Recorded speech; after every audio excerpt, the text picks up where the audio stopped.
Sanibonani, umqeqeshi wensizwa. Kunomfowethu ongibhalelile la. Umfowethu ubhalile wathi, umqeqeshi mfowami ngine-ex engisayithanda. Kodwa ithi ngeke ikwazi ukubuyelana nami. Kodwa ithi isangithanda. Ubhale kanjalo umfowethu into yakhe, wayishiya kanjalo, yabo.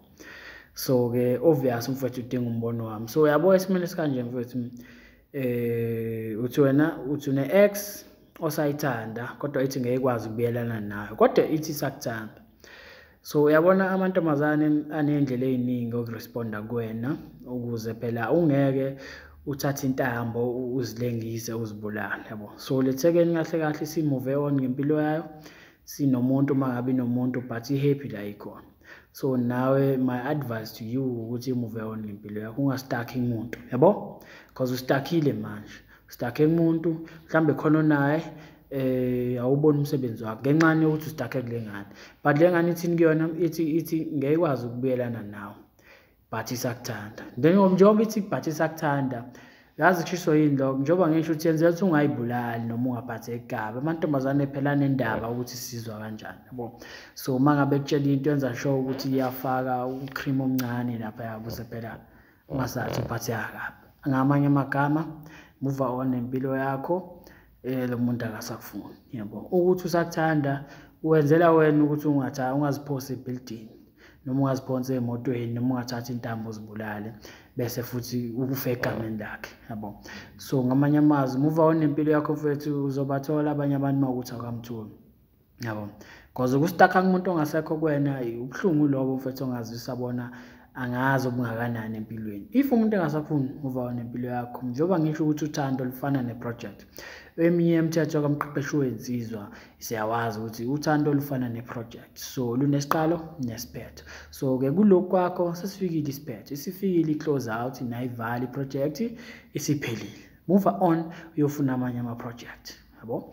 So-ke ngiyathemba uzolithola olunye uthando, njengoba ngisho ukuthi angeke kuthiwa mhlawumbe uthola iproject ethize, ake sithi mhlawumbe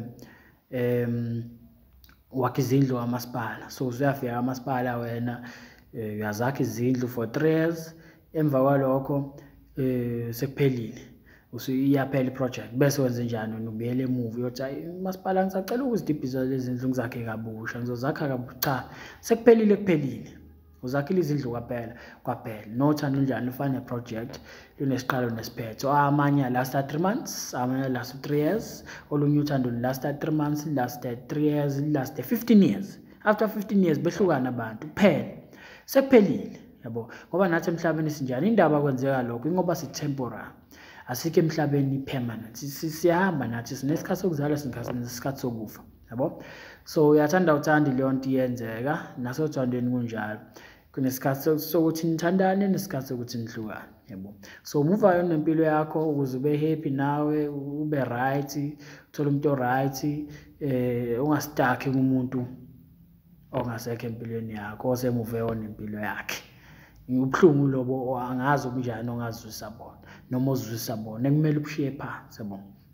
So ikona engikushiya nakho mfethu. So if ufuna ukubhalela umqeqeshi wensizwa, ingabe ufuna ukuza umbono wakho wami enkingeni yakho, ungangibhalela ku-Facebook usearch umqeqeshi wensizwa, ubhale inkinga yakho. But if une-email mfethu ungangibhalela ku-email. Ngiyayithanda i-email ngoba yabona ku-Facebook igcwele abashana lapha bahlupha, yabo. So babhala imibuzo nami lo egcina isingicika because ngiyazibuza ukuthi lo muntu lo ngempela ukhona ukuthini, yabo.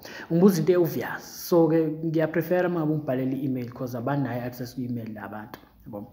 So-ke but if ungenayo email ayikho inkinga, ungalibhala udaba lakho ku-Facebook. Ngiyakwazi ukuhlukanisa mina into eserious nomuntu oyidlalelayo, yabo. So sharp.